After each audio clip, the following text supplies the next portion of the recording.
yang dimuliakan oleh Allah Subhanahu wa taala.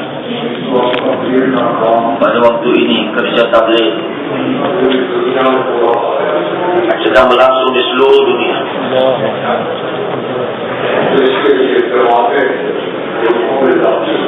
Itu jemaah yang pergi ke luar negara, yang kerja untuk negara dia, kerja untuk bandar dia, kampung dia.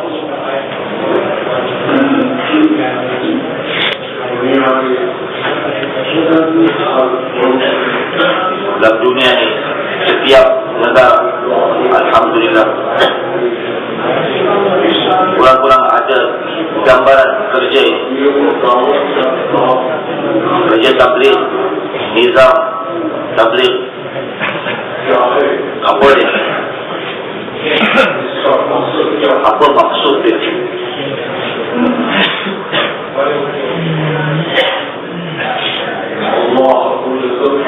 Allah Subhanahu wa taala menjalankan kerja tabligh ini, nizam tabligh. Kenapa Allah Taala dirikan untuk bagi faham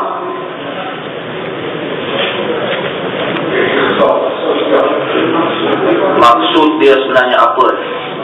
Untuk apa Allah Subhanahu wa taala? Maksud dia adalah secara asas dia ada dua perkara.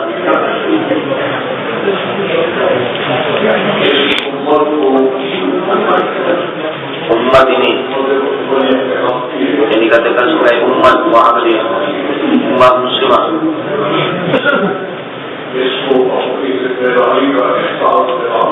untuk bagi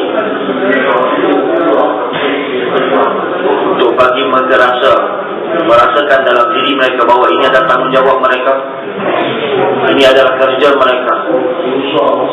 Dan kerja yang kedua, insan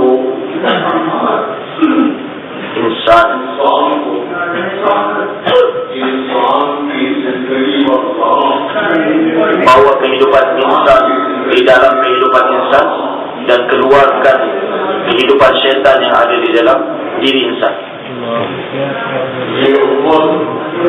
Umat ini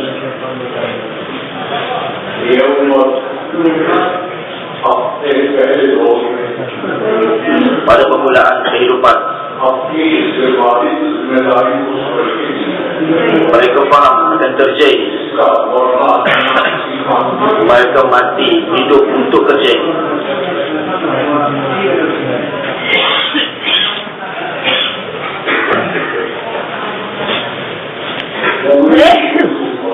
Seluruh umat,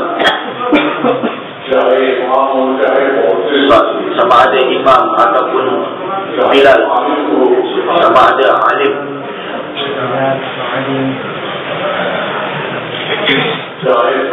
sama ada peniaga, sama ada petani,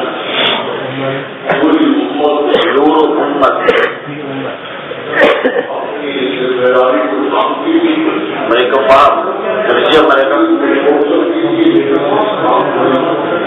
mereka tinggalkan pekerjaan mereka tetapi tidak akan tinggalkan kerja ini.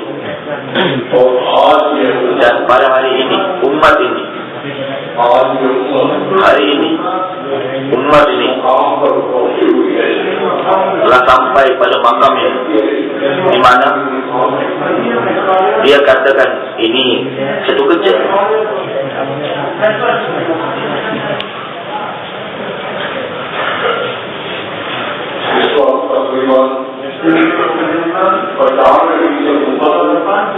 Di mana lebih kurang 59% 90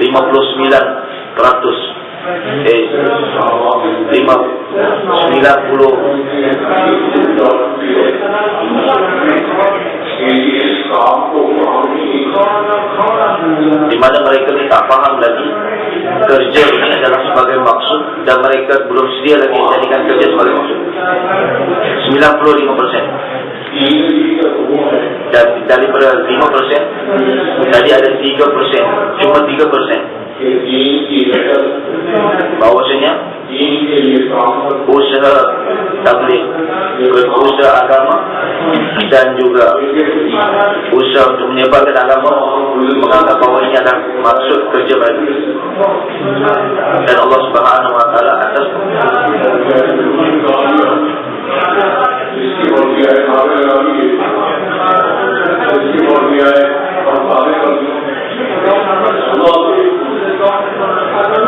jadi Allah Ta'ala akan tanya perkara ini. Orang yang mana dia berharap bawa slogan, bawa papan tanda, bawa apa ni, dipanggil apa, berharap. Jadi apa yang dikata? Semua itu Allah SWT akan tanya. Jadi Allah Subhanahu wa taala yang buat kerja ini. Allah Subhanahu wa taala yang akan majukan kerja ini. Jadi insan dia buat sesuka hati dia. Jadi insan dia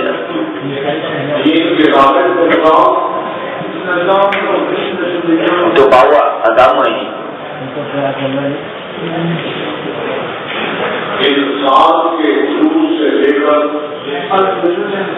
daripada wujudnya insan sampai ke akhir, Allah Subhanahu wa taala letakkan di dalam kekuasaan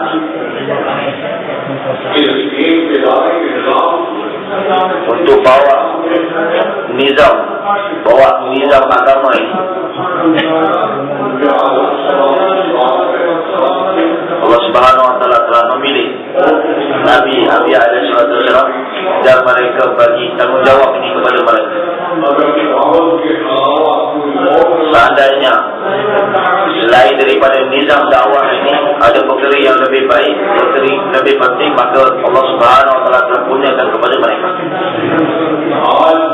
Pada hari ini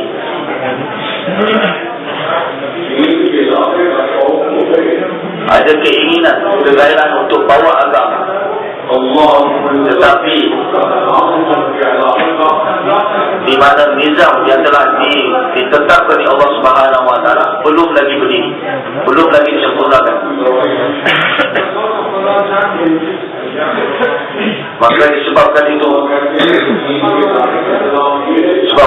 kita bergaduh dengan Allah Subhanahu wa taala. Kita kata cara dia begini dan Allah berkata cara dia begini.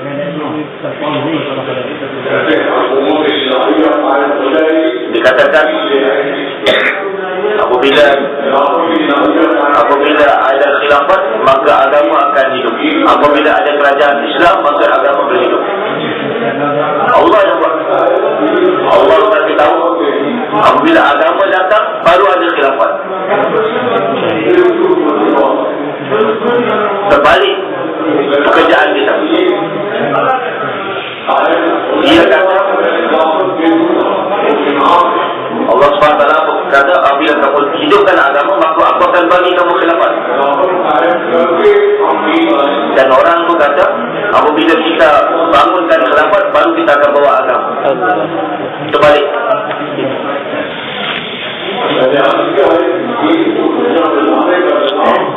Jadi saya nak beritahu tuan-tuan untuk bawa nizam agama ini,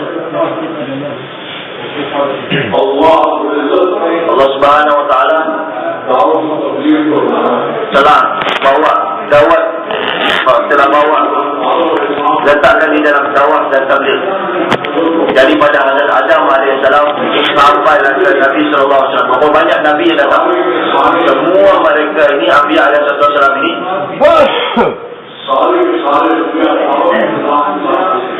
telah bawa nizam dakwah. Seandainya selain daripada dakwah ada nizam, cara yang lain untuk bawa agama ni, maka Allah Subhanahu wa taala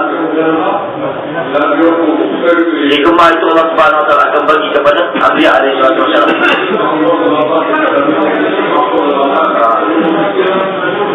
Ada nabi yang dibagi kepada usaha ni, ada nabi pada usaha ni, ada nabi pada usaha ni. Tetapi berapa banyak nabi yang datang alaihi wasallam yang datang ke dunia ini satu jalan saja, nabuwat.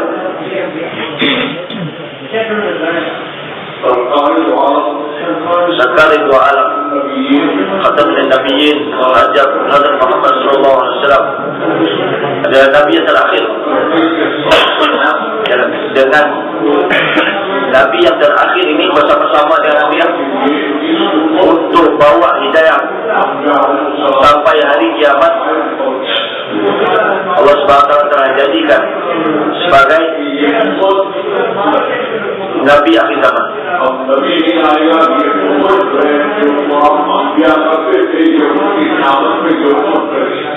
Jadi umat ini, kerja yang mana telah dibagi oleh Nabi kepada Nabi SAW, kerja ini telah dibagi kepada umat ini.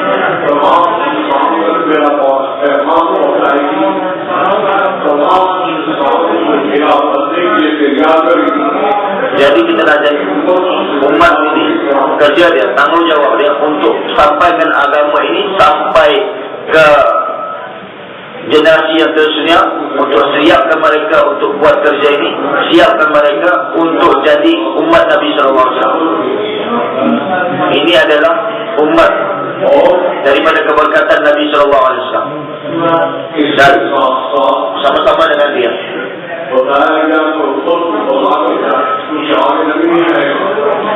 Nabi SAW bagi tahu sebelum Nabi SAW pergi, Nabi SAW dah bagi tahu bahawasanya aku adalah Nabi yang terakhir.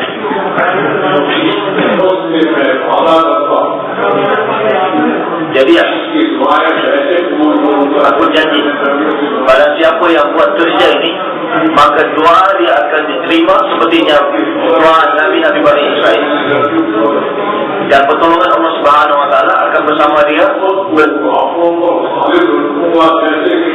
Pertolongan bersamaan dengan pertolongan terhadap Nabi.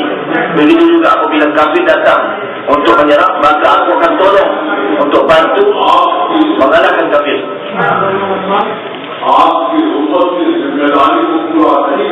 Apabila umat ini tidak menyempurnakan, maka apabila kafir datang menyerang, begitu juga apabila datang kemusnahan, datang musibah, apabila ulama yang ada di dalam kaum ini tadi berdoa kepada Allah Subhanahu Wa Taala, mohon pengampunan, mohon pertolongan, disebabkan dia umat ini tidak buat kerja ini, maka aku tidak siap, tidak sedia untuk bagi pertolongan dan tak siap untuk memberi bantuan. Ini dua elan ini Allah Subhanahu Wa Taala bagi elan dua-dua sekali. Kamu tak buat, ini dia punya balasannya. Jadi banyak orang menganggap bahawa ini adalah kerja sebagai kerja taburkan. Bukan. Setengah yang bagi tahu, dia kata ini kerja untuk dapatkan sunnah, untuk dapatkan pahala. Ini adalah kerja fardu. Apabila suatu orang meninggalkan fardu, maka dia berdosa. Satu orang tinggalkan solat, maka dia berdosa. Orang tinggalkan puasa, maka berdosa. Tinggalkan zakat, berdosa. Tetapi meninggalkan kerja ini bukan takkan berdosa, tetapi akan zalim, hina, dan keluar daripada umat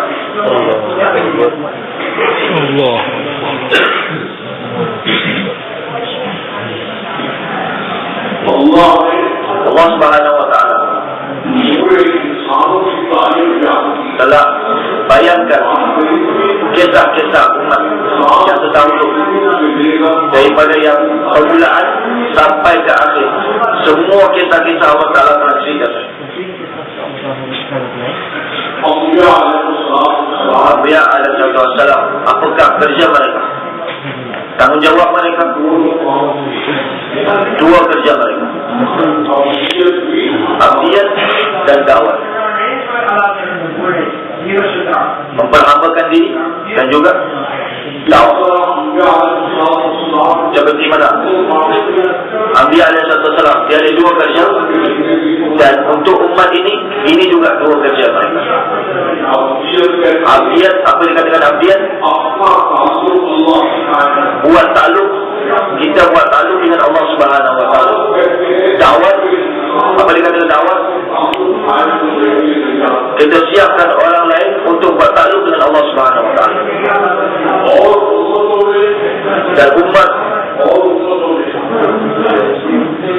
Dan umat ini tanggungjawab mereka untuk buat dakwah. Seperti mana Anbiya alaihissalam. Anbiya alaihissalam, dia ada abdiat.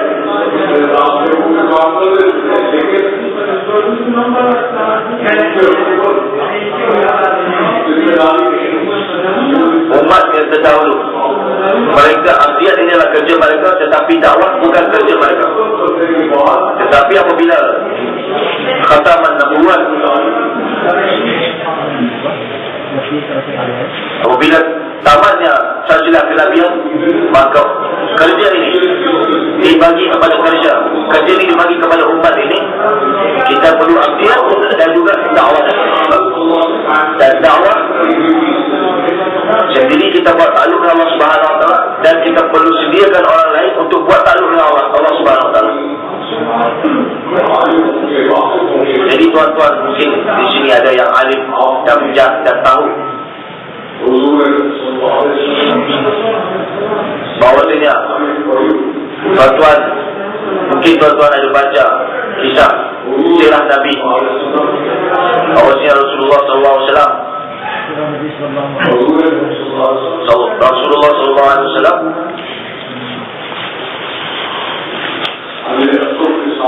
berdiri di hadapan Aswad.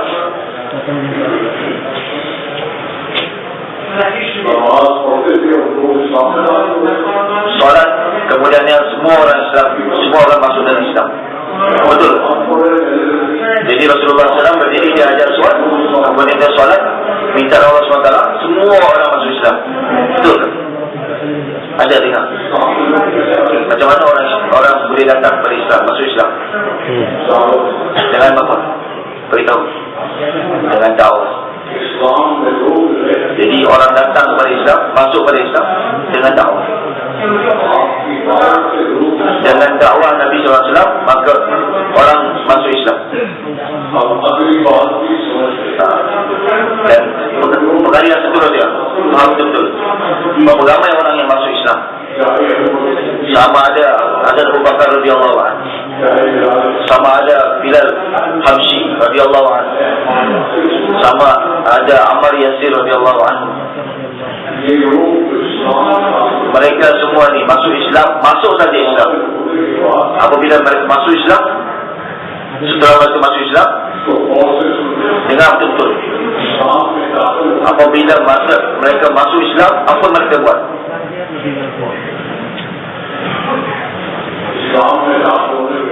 Setelah masuk Islam, apa bekerja mereka? Mereka duduk di rumah.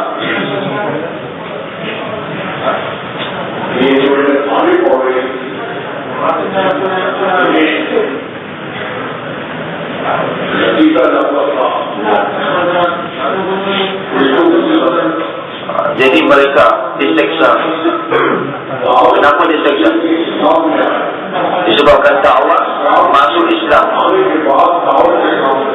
Mereka masuk saja Islam, kemudian terus buat kerja dakwah. Mereka waktu itu tak ada ibadat. Dengan dakwah masuk Islam, kemudian setelah masuk Islam, kerja yang pertama yang dilakukan adalah dakwah.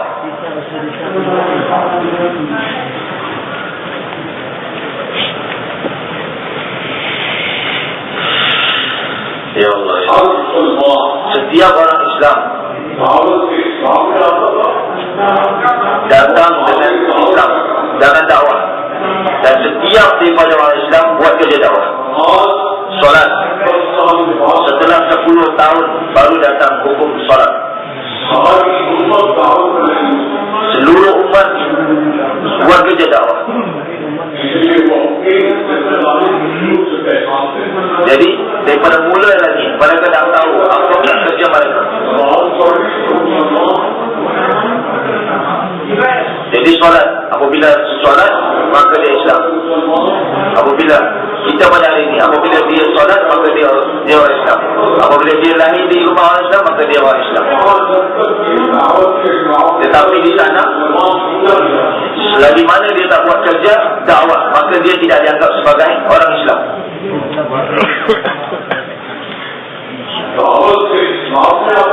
Dengan dakwah mereka datang kepada Islam dan menganggap unsur kerja dakwahnya adalah kerja mereka dan jadikan sebagai maksud hidup mereka. Mereka boleh tinggalkan anak isteri mereka, mereka boleh tinggalkan perniagaan mereka, tinggalkan pertanian mereka, boleh meninggalkan Makkah, tinggalkan Madinah, tetapi tidak sekali-kali tinggalkan dakwah.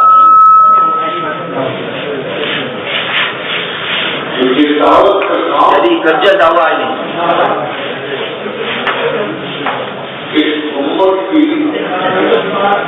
untuk umat ini adalah asas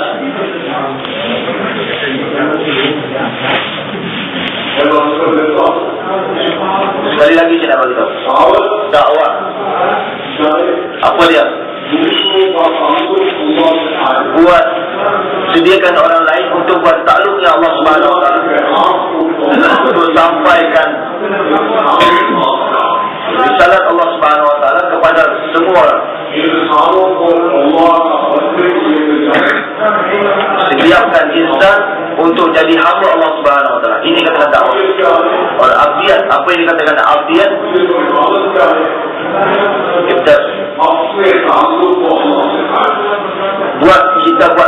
Kita sendiri buat takluk dengan Allah Subhanahu Wa Taala. Insan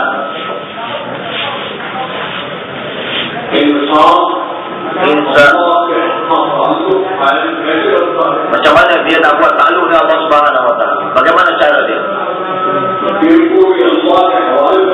Serahkan hati kepada Allah Subhanahu Wa Taala dan juga jisim, badan kita kepada Allah Subhanahu Wa Taala. Serahkan hati pada Allah Subhanahu Wa Taala, bahawa aku tidak akan tidak pandang pada sesiapa melainkan hanya pada Allah Subhanahu Wa Taala. Seandainya hati kita ada,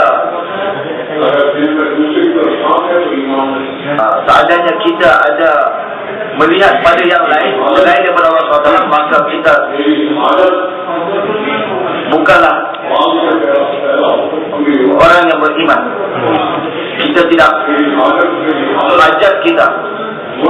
hajat saya bukan pada harta, bukan pada negara, dan kepulauan saya tidak akan sempurna dengan perkara ini.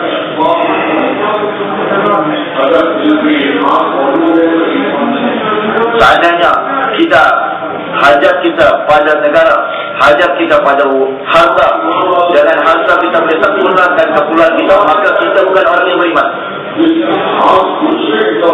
Seandainya kita ada berpaling atau menjeling pada yang lain selain daripada Allah SWT, maka orang ini bukan orang yang beriman. Macam mana kita nak tahu? Bagaimana kita dapat tahu orang ini beriman ataupun tidak? Maka Allah Subhanahu Wa Taala kosotli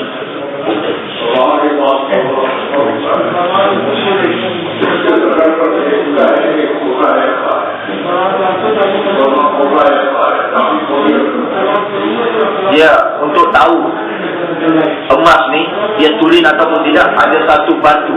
Jadi apabila digesekkan pada emas ni tadi, baru dapat tahu yang emas ni tulen ataupun tidak. Itu dia katakan Allah Subhanahu Wa Taala bagi kita satu petanda. Allah Subhanahu Wa Taala bagi kita satu petanda. Apa dia?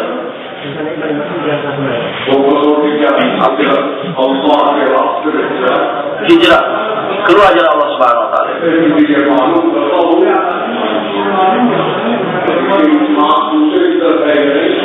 Jadi kalau kamu nak tahu, kamu sekarang ini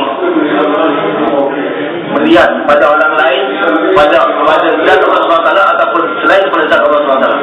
Apabila kamu keluar dari Allah SWT, baru kamu dapat tahu bahawa sekarang ini hati kamu berpaling pada Allah SWT ataupun yang lain. Keluar 3 hari, keluar saja 3 hari, maka hati dia akan bilang, akan lihat bagaimana dengan anak isteri aku, siapa nak jaga anak isteri aku, bagaimana dengan toko aku, kedai aku, siapa yang akan jaga, bagaimana dengan pertanian aku, siapa nak bagi air, siapa nak siram, siapa nak petik buah. Ini petanda yang Allah Ta'ala telah bagi kita, kosoti.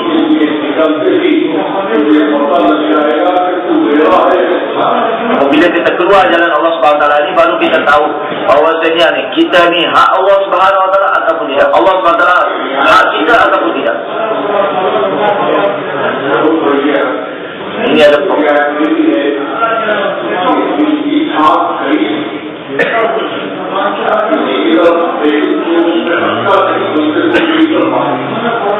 Allah Ta'ala banyak bagi peluang pada kita.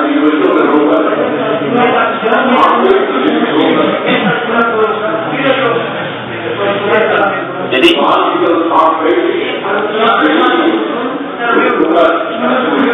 satu lagi, apabila dia keluar jalan Subhanahu Wa Ta'ala, hati dia tu berpaling pada isteri, tapi dia tidak bagi kesan.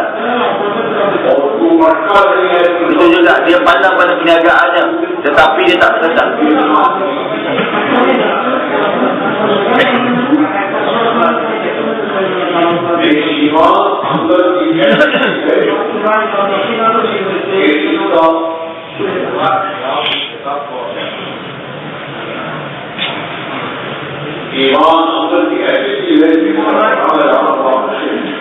Jadi bagaimana kita nak tahu?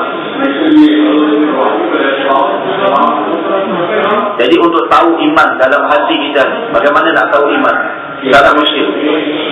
Maka Ibrahim AS, aku dijadikan sebagai imam untuk seluruh alam. Siapa nak belajar iman untuk jadi seperti aku, maka lihatlah kehidupan Ibrahim AS.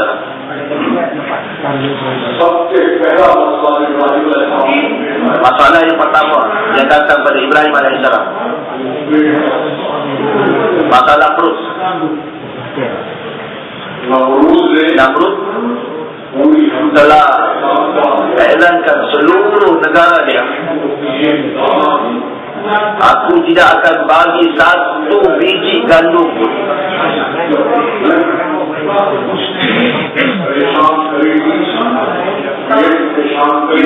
Jadi apabila umat, apabila dia punya rakyat dia dalam kelaparan, maka jangan terpaksa mereka akan datang jumpa dengan aku dan minta tolong dengan aku,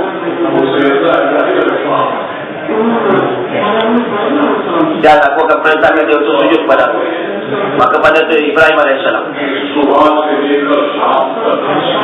daripada subuh sampai petang, dia bawa satu gunting dan duduk berdiri.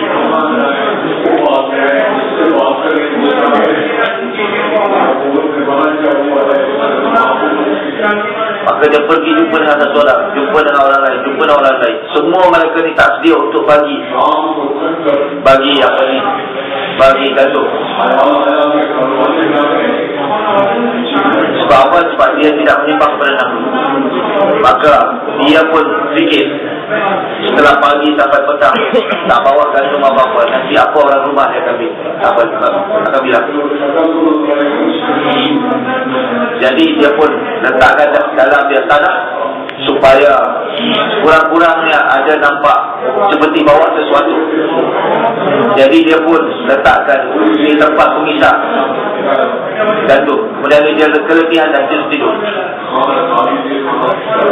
Kemudiannya tak lama kemudian dikejutkan dia daripada tidur. Kemudian dia katakan, bangunlah, sekarang masa untuk makan. Makanan dah siap. Kemudiannya dia pun bangun dan tanya, di mana datangnya roti? Maka dia kata, gandum yang mana kau bawa tadi? Di mana gandum yang sebelum ini kami tak pernah lihat. Begitu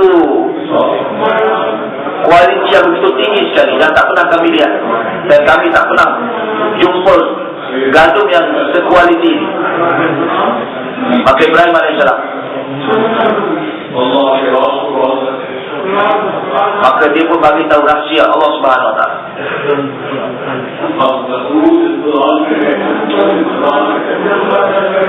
Tetapi masa tu Namrud dia sedang menunggu, dan kerajaan dia pun sedang menunggu. Sekarang ni dia akan datang, dia akan datang.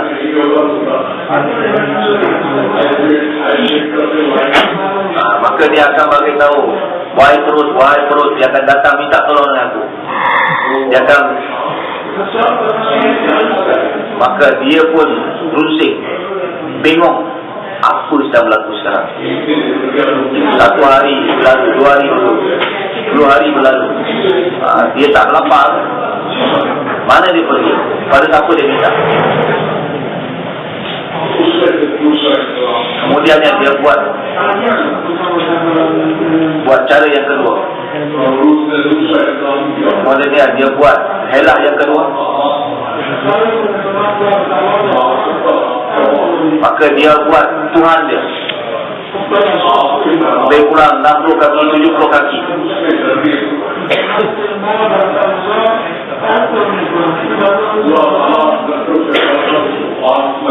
Kemudiannya dia kumpulkan kayu kayan. Kemudiannya diletakkan di satu tempat.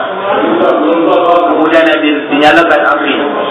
Begitu besarnya api ini meluak-luak ke atas, sehingga dikatakan apabila burung melalui atas api ini, maka dia akan terbakar.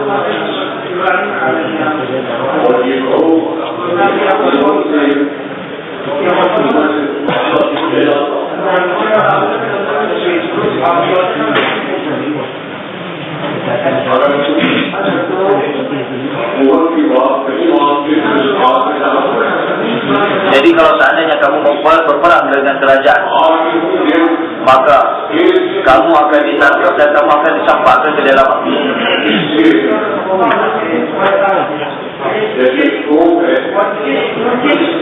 Jadi api ini begitu besar, sehingga nak mencampakkan Ibrahim AS ke dalam api pun begitu sukar. Maka mereka mesyuarat bagaimana nak lakukan. Maka dia buat satu pelontar seperti elastik. Apa panggil?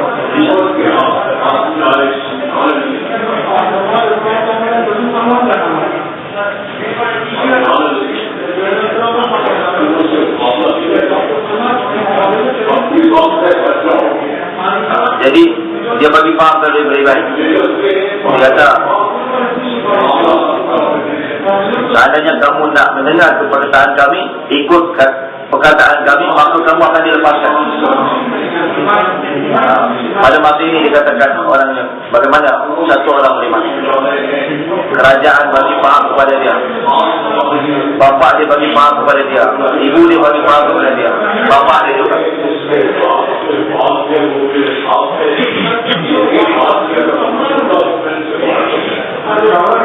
Bahawasanya maka Ibrahim AS beritahu, sesungguhnya aku ada di dalam genggaman Tuhan aku, genggaman Allah Subhanahu Wa Taala. Seandainya Allah Subhanahu buat keputusan, maka redha dengan keputusan. Ini dikatakan orang yang beriman, tidak terkesan pada siapa, pandangannya hanya pada Allah Subhanahu Wa Taala. Seterusnya apa yang berlaku, karya lebih besar lagi. Malaikat datang. Malaikat semua sudah kecoh-kecoh, sudah bising. Oh, Ibrahim AS, Khalilullah, sedang dicampakkan ke dalam api. Habib Khalil sedang dimasukkan ke dalam api. Ini adalah waktu yang khas untuk datang memberi pertolongan. Maka Allah Subhanahu Wa Taala beritahu, baik, kalau seandainya kamu nak pergi menolong, pergilah tolonglah Ibrahim AS. Rasulullah SAW bersabda, bahwasanya satu apa ni, satu set Ibrahim, malaikat datang. Aku adalah malaikat yang membawa hujan. Hukumlah aku, maka aku sedia untuk tolong kamu. Aku akan turunkan hujan dan semua api ini akan padam.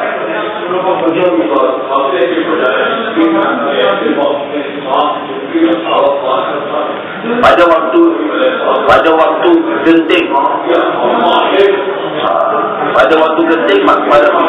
pada masa itu hati manusia akan berbalik pada asbab.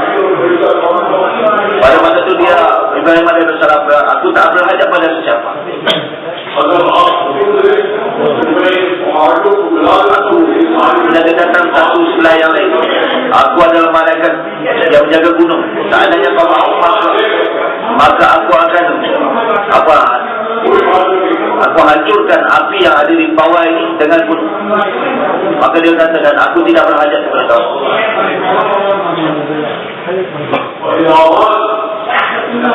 Kemudian dia dikatakan, wa ilaman, terus kau berhajat pada siapa? Inna inni wajjahtu wajhiya lilladzi fatara as-samawati wal ardh wa ana minal muslimin. Jalanan aku, pandangan aku hanya pada Allah, Tuhan yang mana yang menciptakan langit dan bumi. Seandainya kamu mau aku terbakar, maka aku siap untuk dibakar. Kalau seandainya kamu menyelamatkan aku, maka gunakan kudrat kau untuk selamatkan aku. Aku tak berhajat pada sesiapa untuk datang tolong aku. Ini yang dikatakan orang yang beriman, yang hatinya tidak berpaling pada sesiapa. Mereka telah balik Ibrahim AS ke dalam api, dan api daripada atas dapat hukuman, dapat hukum perintah daripada Allah SWT. Kamu wahai api, jadilah kamu sejuk dan selamat. Maka Ibrahim AS duduk di dalam api untuk beberapa lama. Dikatakan setelah dia melalui waktu dia di dalam api, ditanyakan waktu bilakah waktu yang terbaik bagi dalam kehidupan kamu, waktu yang begitu berharga, mubarak, waktu bila? Ibrahim AS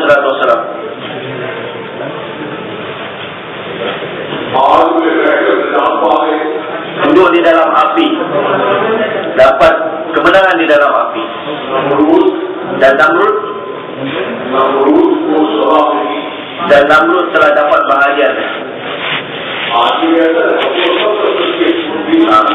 Jadi banyak orang boleh tahu bahawasanya dengan kerajaan boleh buat segalanya. Sekarang lihat apa yang dia boleh buat. Dia duduk di atas kerusi dan kepalanya sakit.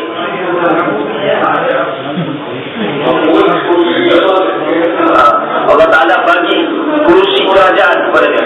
Banyak orang bagi tahu, kita dapat kerusi kerajaan, maka kita dapat buat segala-galanya. Nyamuk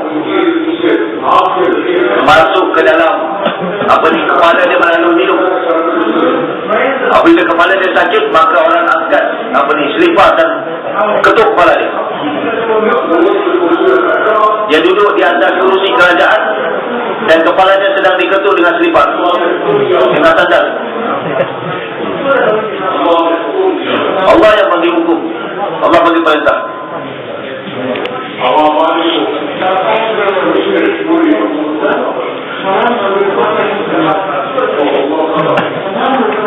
Perintahkan dengan air untuk hapuskan seluruh kerajaan. Sayyidina Ibrahim AS, dia ada kahwin pertama, kemudian dikahwin yang kali kedua dengan Azar AS. Isteri yang pertama tak ada anak. Pada masa itu tak ada anak.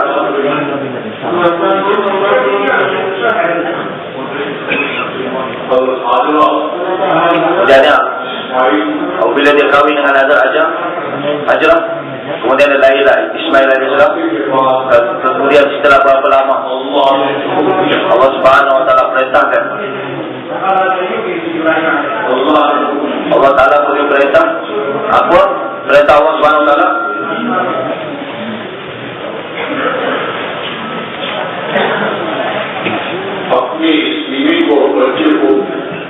Perintah Allah Subhanahu wa taala bawa isteri dan anak kamu daripada negara Syam, bawa ke. Jadi waktu itu Syam, negara Syam, negara yang penuh dengan kehijauan, tumbuh-tumbuhan, sayur-sayuran, buah-buahan. Bawa dia pergi, bawa mereka pergi. Kita untuk tinggalkan anak isteri 3 hari untuk 40 hari pun tak seru. Yang ini dihukum.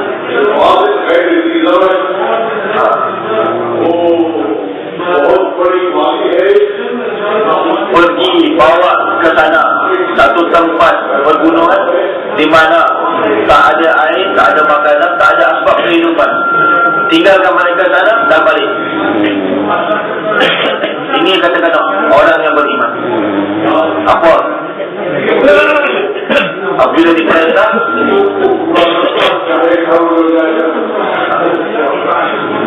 apabila datang hukum, tidak lihat lagi, sempurnakan hukum.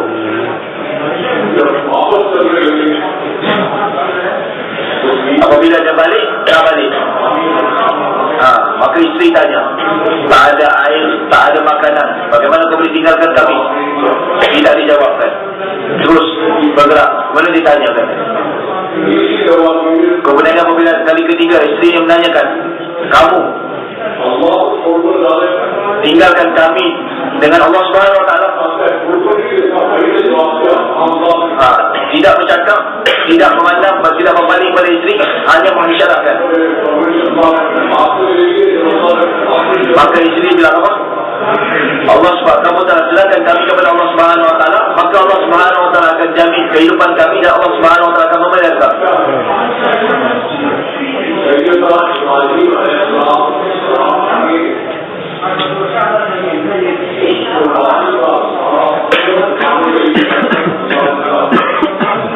Jadi asbab pengorbanan Nabi Ibrahim alaihissalam. Sekarang ini berapa ramai orang yang buat haji. Semua perkara ini yang perlu dilakukan terlebih dahulu, baru haji dia sempurna. Kadang-kadang perlu berlari ke Marwah, Safa. Semua umrah dan juga haji perlu buat perkara ini.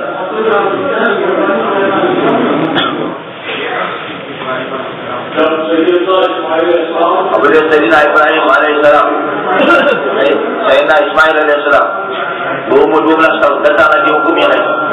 Apa hukum dia? Anak ini adalah hamba aku. Kamu tidak pelihara dia, aku yang pelihara dia. Maka kau sembelih dia atas nama aku.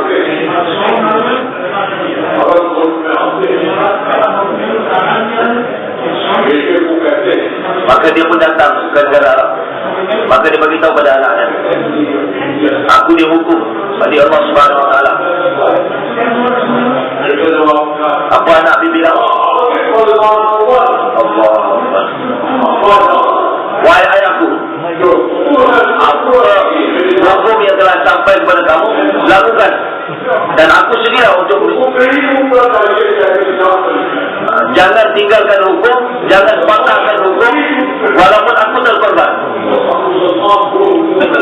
Jadi orang Islam, dia tidak akan tinggalkan hukum dan dia tidak akan patahkan hukum untuk menyempurnakan takarannya. Itu dikatakan orang Islam. Apa juga yang berlaku, biarkan berlaku, tetapi hukum tidak boleh dibiarkan hancur. Maka mereka mesyuarat.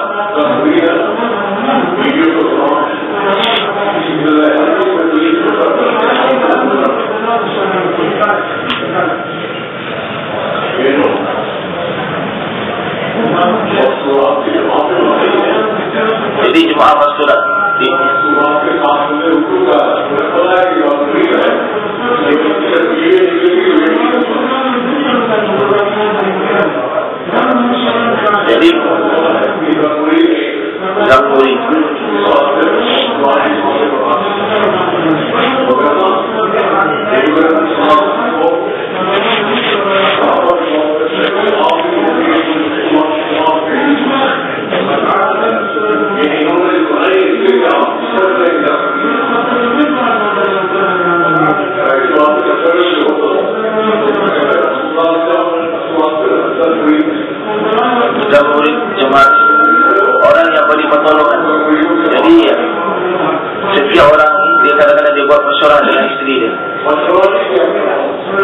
Jadi jangan bersuara dengan isteri.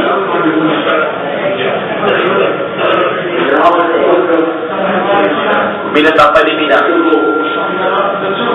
maka dia bawa anak dia tadi. Kemudian dia jatuhkan anak dia. Kemudian dia mula sembelih, tetapi leher ni tak boleh potong. Maka dia lihat ke atas, adakah korban aku ni tidak diterima?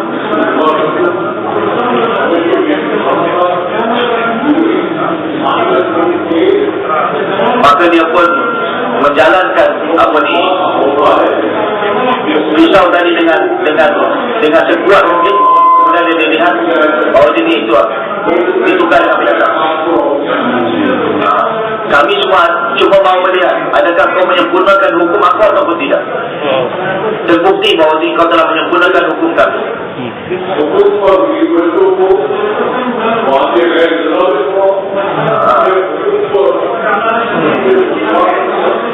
Jadi untuk sempurnakan hukum Allah Subhanahu Wa Taala, disebabkan dia sempurnakan hukum Allah Subhanahu Wa Taala, maka Allah Subhanahu Wa Taala gembira.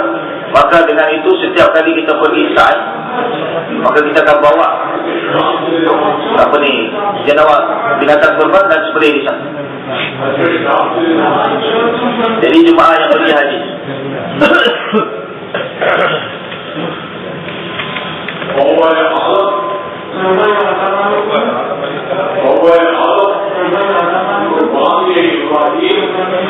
maka dia buat taubat Adam, korban Ibrahim, dan zawar Muhammadiyah sallallahu alaihi wasallam.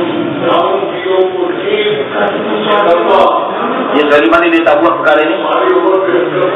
Maka dia sejauh mana dia taubat Adam, kemudian korban Ibrahim,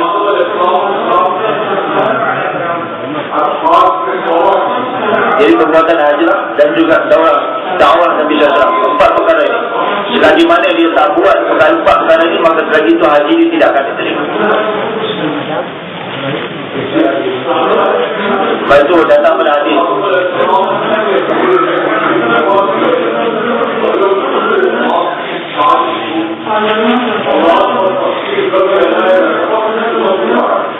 jadi menangisnya Adam alaihissalam untuk bertaubat kepada Allah Subhanahu Wa Taala. Banyak air mata itu dikumpulkan semua air mata anak cucu Adam. Maka seandainya dibandingkan dengan air mata Adam alaihissalam, seandainya air mata ini tadi dibagi-bagikan ke seluruh anak cucunya, maka akan mencukupi. Setiap anak cucu dia akan dapat bahagian daripada air mata Adam alaihissalam. Maka siapa yang pergi haji, maka di sana dia akan dapat lihat satu gunung. Maka di situlah tempat Adam alaihissalam bertaubat kepada Allah Subhanahu Wa Taala di Arafat.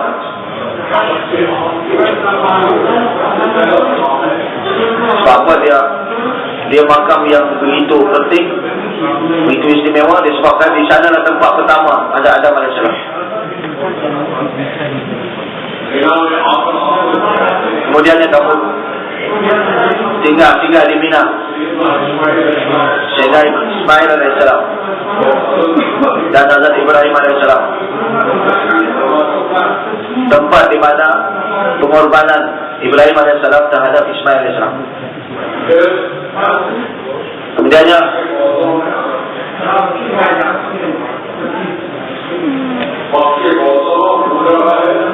pergi ke Mekah, di mana tempat penyebaran agama Nabi SAW.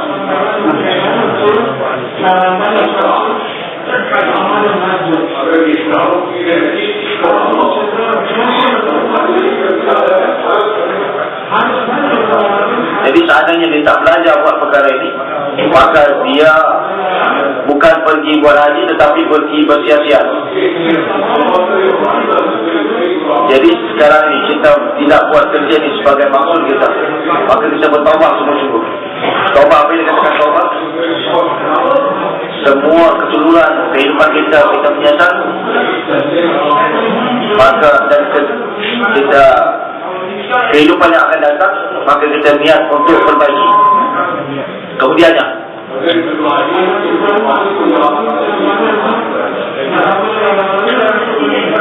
untuk mengingati pengorbanan, untuk mengingati pengorbanan Nabi Ibrahim AS, maka kita buat pengorbanan. Kemudiannya penyerahan Ismail AS untuk dikorbankan, maka kita pun menyerahkan diri kita untuk setakat kita potong kambing, potong lembu, ini bukan dikatakan korban, tetapi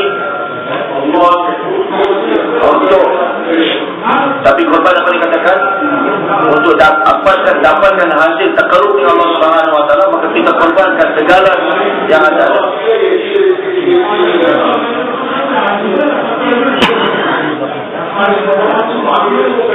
Jadi pengorbanan apa dikatakan untuk menghasilkan takarrub dengan Allah Subhanahu Wa Taala. Setiap ghairullah kita bagi. Itu yang dikatakan korban. Selagi mana kita tak ada beza jadi, maka kita belum lagi. Kemudian dengan pengorbanan ini kita perlu bagi dakwah.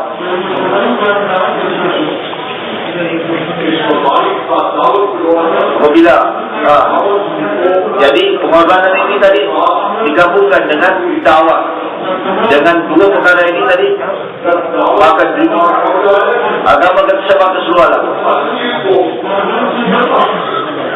Apabila kita depankan dakwah, maka setiap perkara untuk kita tinggalkan kita siap, tapi untuk tinggalkan dakwah kita tidak akan siap. Dakwah di seluruh dunia untuk bagi dakwah, pergi buat dakwah adalah kerja bagi umat ini. Jadi katakan kuntum khaira ummatin, kuntum khaira ummatin, kamu umat yang terbaik. Ukhrijat, dikeluarkan.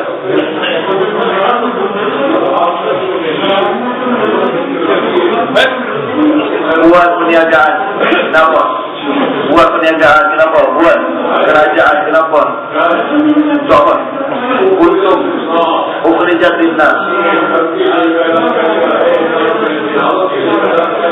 Kamu tidak dilahirkan untuk rumah kamu tidak dilahirkan untuk perniagaan kamu tidak dilahirkan untuk pertanian kamu, tetapi kamu dikeluarkan untuk bawa umat ini pada hidayah.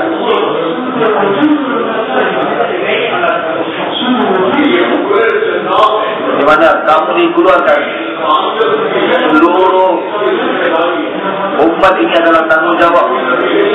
Paling tak ada Nabi yang akan datang. Maka sampai hari kiamat, berapa ramai insan yang akan datang, inilah tanggungjawab untuk bawa agama kepada mereka. Dan kita katakan ini ada satu kerja. Ini satu kerja. Adakah ini satu kerja? Tabkah yang pertama.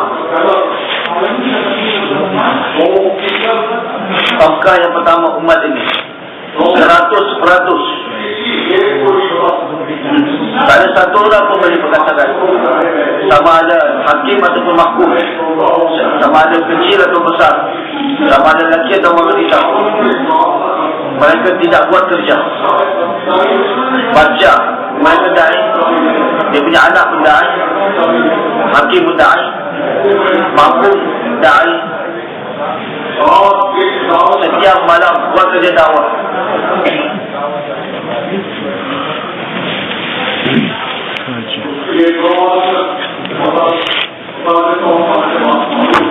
Ada dua perkara nak disampaikan supaya lebih jelas.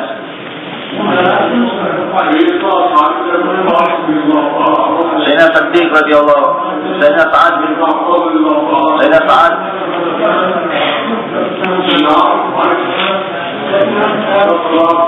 Jadi ada Umar radhiyallahu anhu untuk pergi ke Iran, Paris, maka dilarang.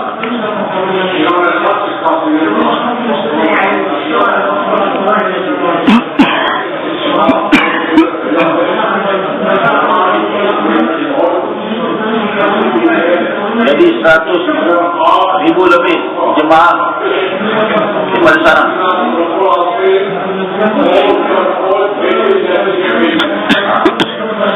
Jadi ada saat dia tulis surat, kamu menghantarkan dengan kami cuma 10,000.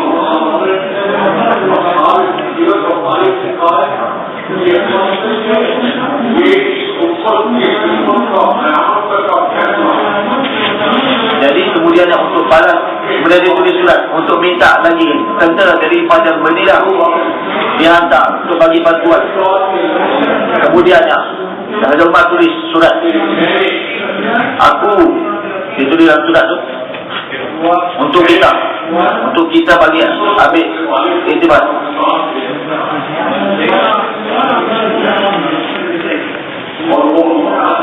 Aku tulis surat ini, bersama dengan surat ini ada satu kekuatan. Dan kekuatan kamu itu kamu akan berjaya. Siapa ni? Allah Subhanahu Wa Taala. Dengan bantuan Allah Subhanahu Wa Taala.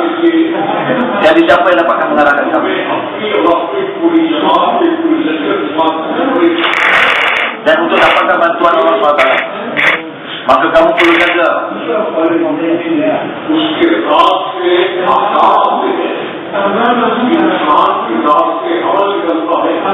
daripada Allah SWT yang hukum, dari zat instansi keluarnya amal.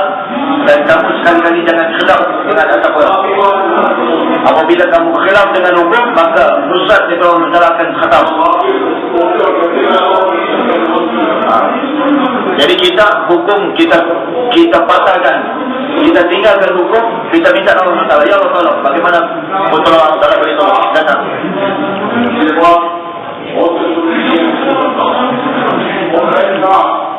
Kita ingat hari ini.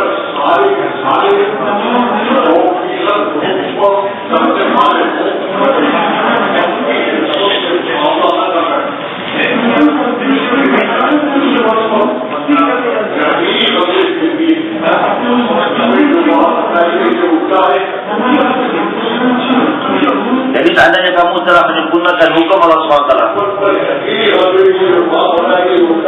itu pun kamu tidak boleh nak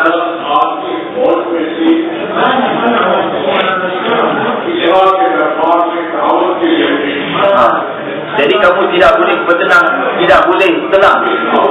Tetapi kamu perlu buat satu perkara lain, di mana kamu perlu hantar 10 orang pergi ke Kaisar. Bukan adalah untuk berniaga, bukan untuk bertani, bukan untuk cari, pergi jumpa dengan mereka, tawar mereka kepada Islam. Kalau seandainya mereka tak siap untuk masuk Islam, maka siapkan mereka untuk jadi orang jajahan kita dan terpaksa bayar seks. Kalau seandainya mereka tak siap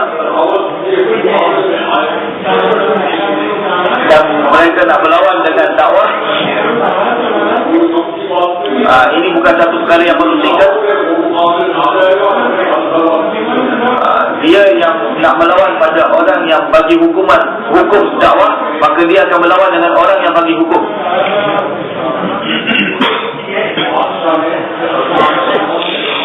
Maka kerajaan dia, raja dia mesyuarat,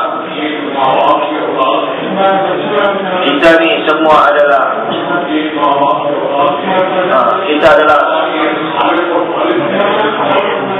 mak bapak kita satu,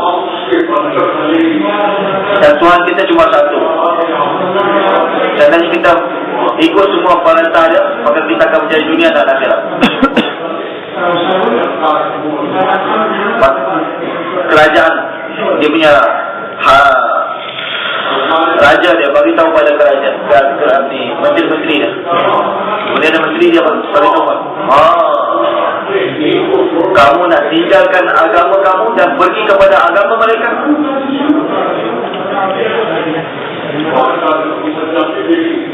Maka apabila raja dia tadi dia lihat keadaan menteri dia seperti ini, maka dia rasa gemetar.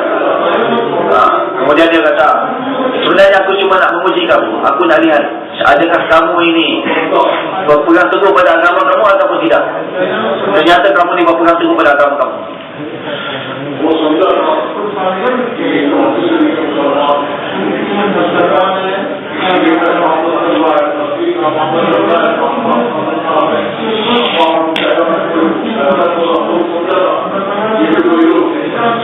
Jadi dia sangkakan ini orang Islam ni seperti biasa.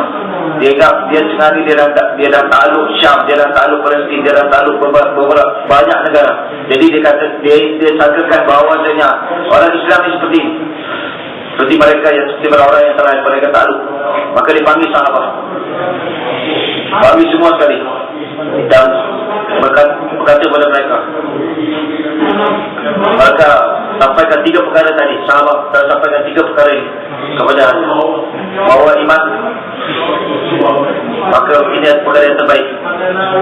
Tak siap, maka jadi orang jajahan kami. Lihat kehidupan orang Islam, ataupun berperang, maka orang Islam apa dia bilang, kamu bawa perkara yang baru. Sebelum ni kami tak pernah tahu perkara ini. Maka untuk buat keputusan nak kumpulkan masa.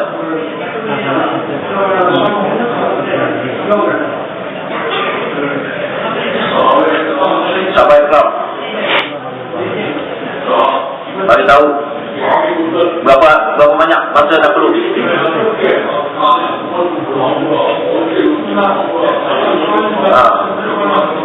Aku akan panggil menteri aku, panggil tentera-tentera aku, panggil rakyat aku, akan mesyuarat apa yang perlu, apa yang tak perlu.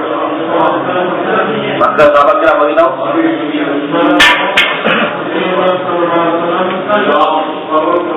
untuk kamu Rasulullah SAW telah letakkan satu nizam.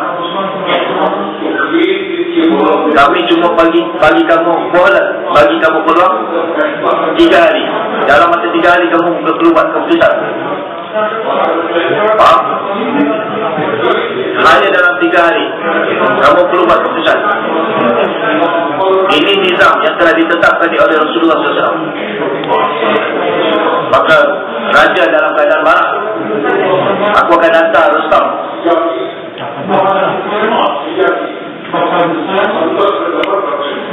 di makam Qasiyah. Aku akan gali lubang dan tanamkan kamu ke dalamnya.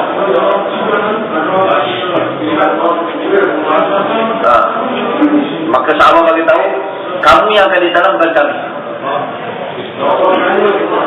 Kamu yang akan ditanam, bukan kami yang akan ditanam di sana. Kami telah bawa satu risalah daripada seseorang.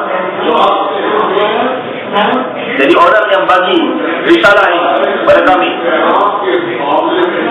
dia yakin bahawasanya orang yang bagi perintah untuk sampaikan risalah ini satu kekuatan yang begitu besar. Dan seandainya kalau kamu mampu untuk lawan dengan kuasa itu, maka kamu lawan. Maka dia bawa tentera-tentera dia untuk lawan.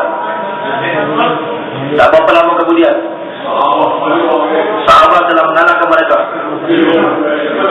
Mereka telah kalah.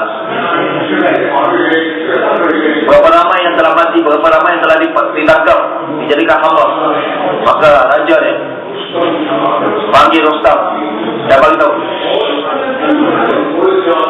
berapa besar punya kerajaan tentera dan sedikit saja musuh, macam mana kita boleh kalah.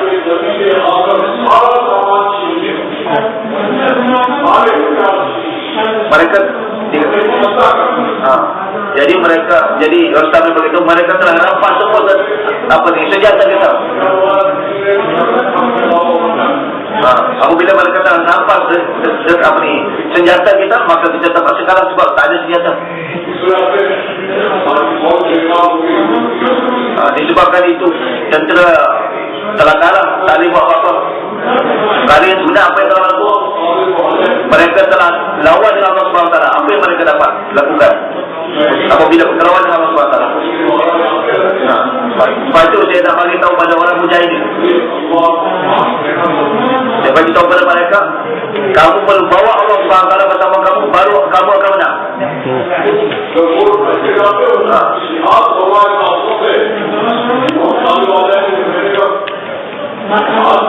Dia kata kamu bersama dengan kami.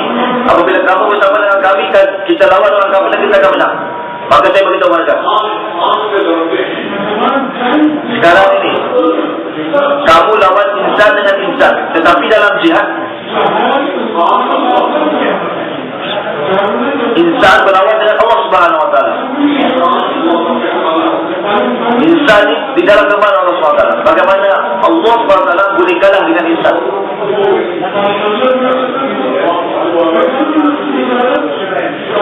Jadi musuh kalah dan orang Islam menang, dan orang Islam terus menang dan menang dalam 100 tahun. Cuma 2 kerajaan yang besar, Rom dan Paris, semua telah kalah dengan orang Islam. Ni di dalam Itali ada satu negeri, Rom. Seperti mana kita Makkah adalah Kaabah kita, Rom ini adalah markas dia. Jadi Pope dia panggil semua sekali. Dia bagi tahu,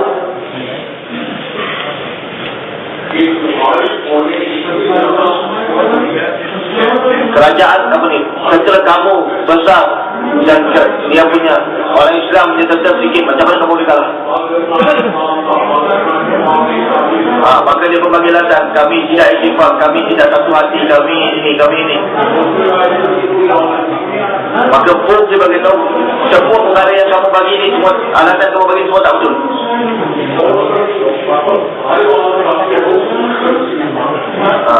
Kamu tidak akan dapat kalahkan mereka. Kalau kamu mau kalahkan mereka, aku bagi berapa detik, beberapa detik.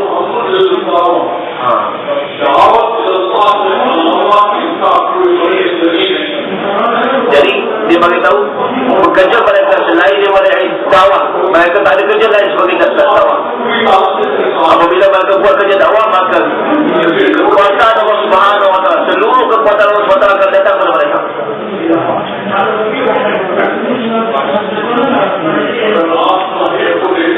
Apabila kamu lihat sirat, berbagai-bagai tempat di mana tentera Islam pergi. Ada yang pergi 3,000, ada yang pergi 10,000.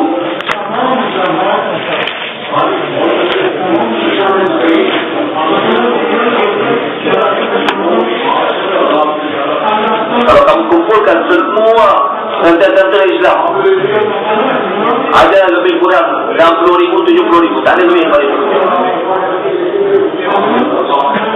Kalau seandainya kamu kumpulkan semua tentera kafir,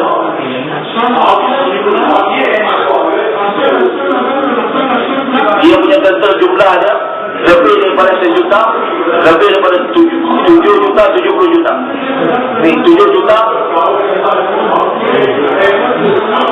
Jadi mereka ni semua kalah sebab apa? Kalah sebab apa?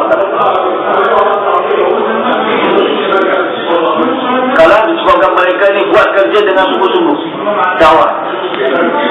Seandainya kamu nak menang atas mereka, ada beberapa tertib.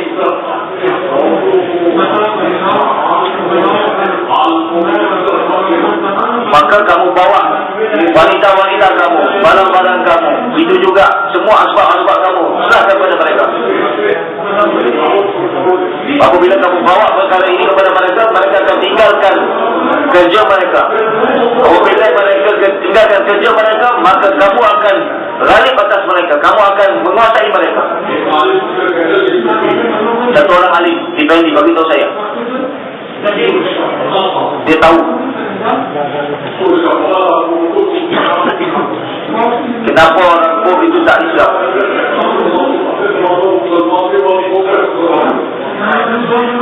Saya bagi tahu pada dia,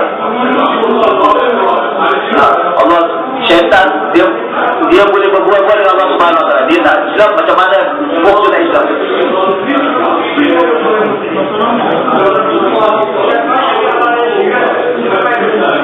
Siapa yang Allah Ta'ala sendiri beritahu, siapa yang rujuk pada aku, yang minta hidayah pada aku, maka akan bagi dia hidayah.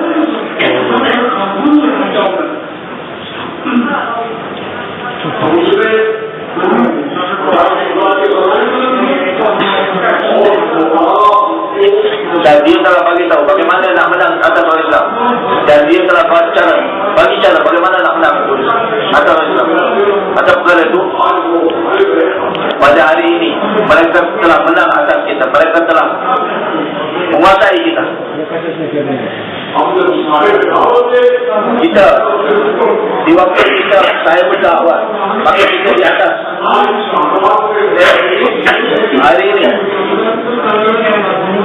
tak ada jumlah mujahidin yang ada pada hari ini itu banyak melebihi daripada jumlah tentera Islam pada dahulu, tetapi tidak menang-menang sebab mereka sahaya berdakwah. Maka mereka di selatan paling tinggi dia, sebab mereka jadikan kerja dakwah sebagai maksud hidup mereka. Betul Allah SWT bersama dengan mereka. Sebab itu saya nak beritahu pada tuan-tuan, kita pada 3 niat, kita perlu buat 3 niat. Sebab dengan niat juga Allah Subhanahu Wa Taala akan bertawajud pada kita. Satu, kita tak sanggup untuk pergi kepada kerja kita balik, untuk pulang balik, untuk buat kerja lama kita tak sanggup. Tak sanggup buat kerja yang lama yang telah kita buat dulu. Niat insyaAllah. Niat yang kedua,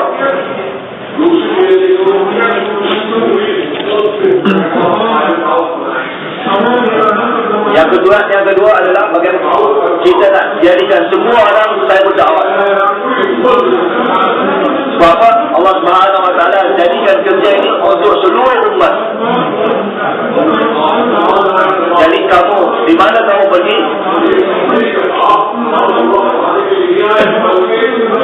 jangan fahamkan diri kamu yang sekedar bahawa kamu pergi sana untuk jadi imam ataupun untuk jadi khatib, tetapi kamu nak jadikan mereka saya berdakwah.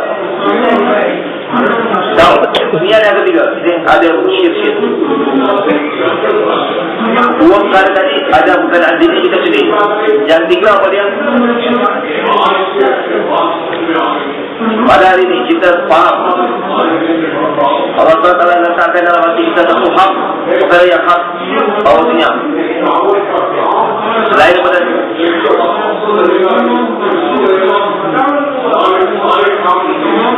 bahawasanya kerja Nabi adalah yang paling atas dan kerja dunia yang paling bawah sekali. Saya tak bagi tahu kamu tinggalkan kerja dunia, kita nak letakkan kerja agama ni yang paling atas.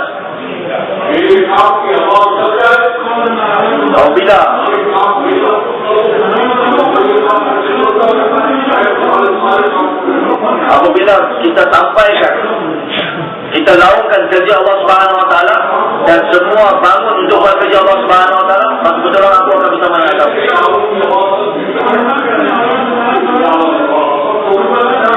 Di mana zaman Rasulullah SAW, apabila dia dengar saja laungan untuk keluar jihad, maka semua tinggalkan perniagaan, tinggalkan pertanian, tinggalkan kerja. Kita dah dengar sekarang, kita dah masukkan dalam hati, kita niat 3 hari, maka kita balik tu isteri kita nak keluar 3 hari. Kita nak bagi tahu isteri kita, bagi kita seperti mana saya katakan tadi, dan murid.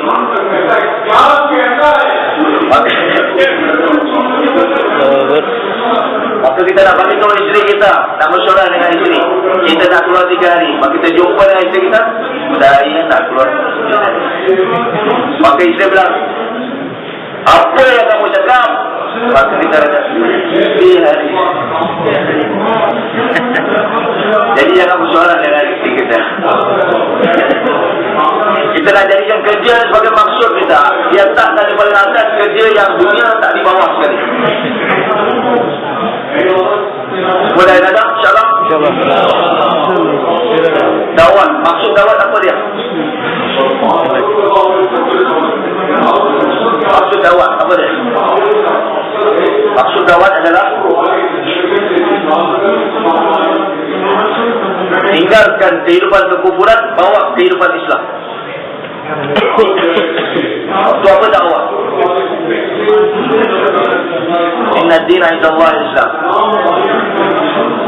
Bawa kehidupan Islam.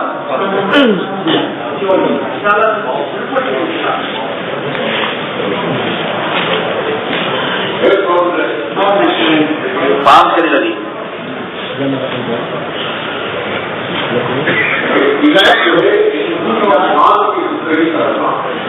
Islam adalah dikatakan satu kehidupan, dan kufur adalah kehidupan syaitan.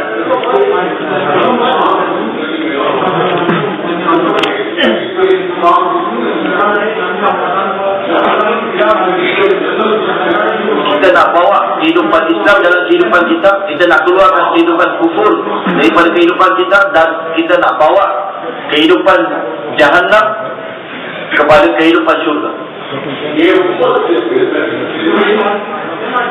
Kerja umat ini, tanggungjawab Islam, tanggungjawab umat ini adalah untuk bawa orang kufur kepada Islam.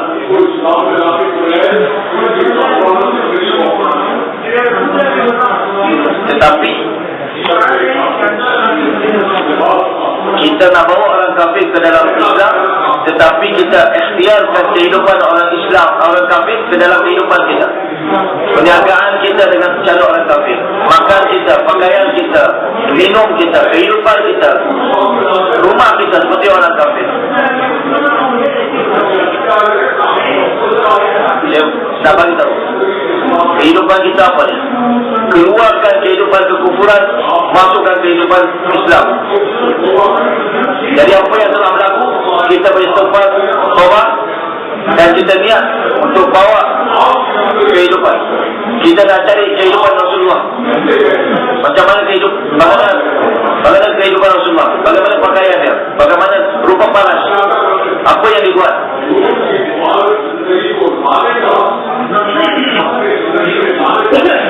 Kita nak bawa kehidupan Rasulullah SAW dalam kehidupan kita. Kita nak buat keputusan ini. Dan kerja Nabi, usaha Nabi, kehidupan Nabi SAW yang suci, bawa kehidupan dalam kehidupan kita. Maka sahabat tanya, apa yang kita perlu buat? Dia tanya sahabat apa yang perlu kita buat. Maka sahabat bagi tahu, apa yang kami buat itu yang perlu kamu buat.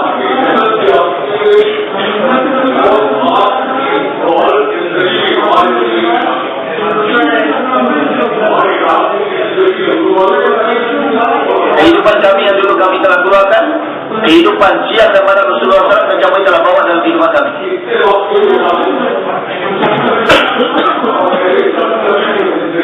Jadi kita tanya sahabat, untuk berapa masa yang perlu kita perlukan. Jadi sahabat bagi tahu, selagi mana benda tidak datang, selagi itu jangan balik. Jadi kalau orang tua kita bagi tahu sini, selagi mana tak masuk iman dalam diri kita, jangan balik. Apa jadi? Sahabat bagi tahu, selagi mana agama tak hidup, selagi mana iman tak hidup seluruh dunia, selagi itu tak balik. Balik sama ada agama hidup ataupun kita mati.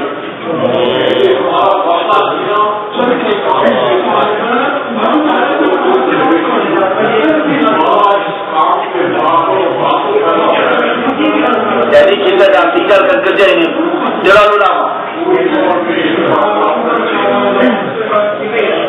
Untuk datangkan nasibat, untuk datangkan munasibat balik, untuk datangkan untuk datangkan dekat balik dengan kerja ini, maka paling kurang semua hidup kita perlu keluar 4 bulan.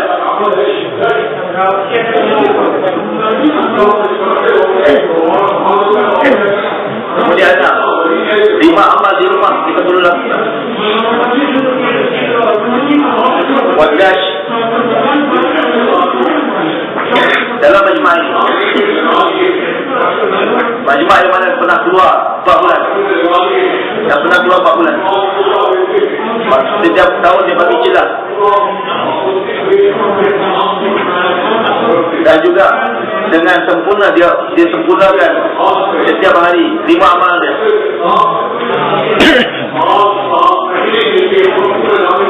Maka berdiri untuk keluar 7 bulan dan juga 1 tahun. Siapa siap? Allah Subhanahu wa taala tak pegang leher kita untuk keluar. Siapa yang siap, yang bagi masa dia untuk Allah Subhanahu wa taala.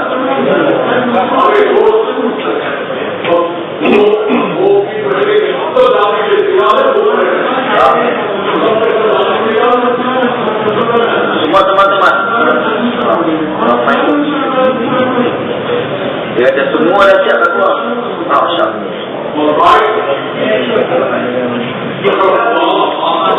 Jadi tak adanya, tuan-tuan tak ada hikmat, tak ada kemampuan untuk keluar di luar negara, masih terbuka jalan.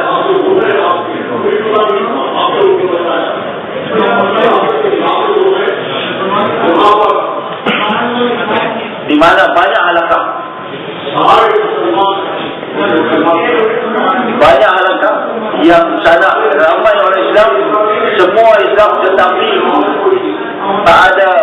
tak tahu kalimah, dan dia sendiri tak tahu bahawasanya dikatakan Islam itu adalah orang yang datang buat dakwah dan juga datang pada solat. Jadi solat pun dia tak tahu apa solat. Satu jemaah,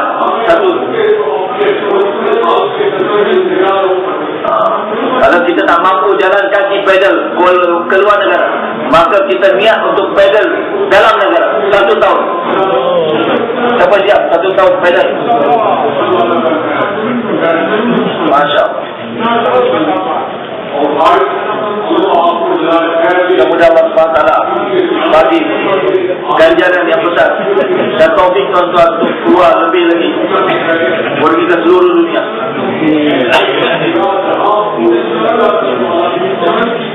Jadi dalam dunia ni ada banyak tempat yang mana orang yang mati belum sujud pada Allah SWT.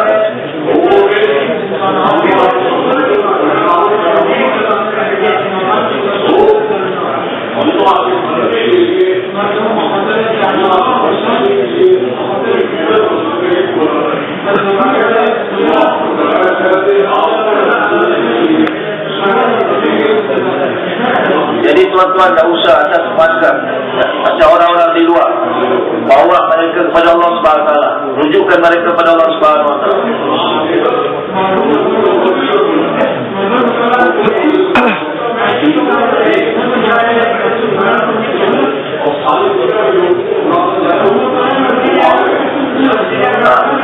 Jadi benar tak tuan-tuan, waktu azan, jadi tuan-tuan pergi panggil orang untuk datang ke masjid dan tuan-tuan lari daripada masjid, tak pergi masjid, benar?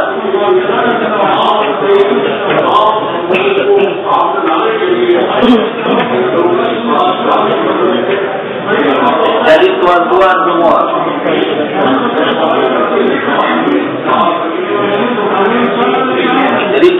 diminta tuan-tuan panggil orang untuk datang ke sini, untuk keluar, dan panggil orang-orang kedua negara sana, panggil datang ke sini untuk keluar di sini, buat kerja di sini, belajar usaha di sini, dan tuan-tuan lari balik rumah.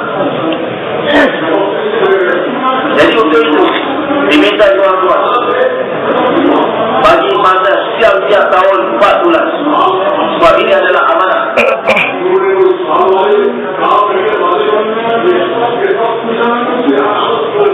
Begitu juga sekarang ni tuan-tuan kedua 4 bulan, 7 bulan, 1 tahun, waktu ini adalah waktu amanah. Jadi tuan-tuan gunakan waktu ini semata-mata untuk Allah Subhanahu Wa Taala. Niat insya-Allah tuan-tuan.